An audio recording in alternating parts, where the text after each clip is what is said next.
வீரர்கள். தாங்கள் உத்தரவிட்டது போல் 300 பேர். அவர்கள் வம்சத்தை காப்பாற்ற ஆளுக்கு ஒரு ஆண்மகன். நாங்கள் உங்களோடு இருக்கிறோம். மாதாவிற்காக, சுதந்திரத்திற்காக உயிர் உள்ளவரை போராடுவோம். நீ என் நண்பர் மட்டுமல்ல, ஒரு சிறந்த தளபதி என்பதை நிரூபித்துவிட்டேன். இப்படிப்பட்ட சலுகையை ஒரு முட்டாள் தான் வேண்டாம் என்று கூறுவான். ஆனால் மண்டியிடுவது என்று கூறினாயே, அங்குதான் சிக்கல். இவ்வளவு வீரர்கள். தாங்கள் உத்தரவிட்டது போல் 300 பேர்.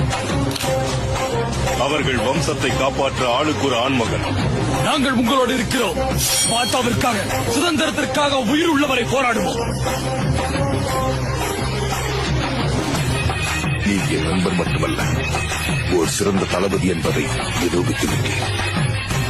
இப்படிப்பட்ட சலுகையை ஒரு முட்டாள் தான் வேண்டாம் என்று கூறுவான்.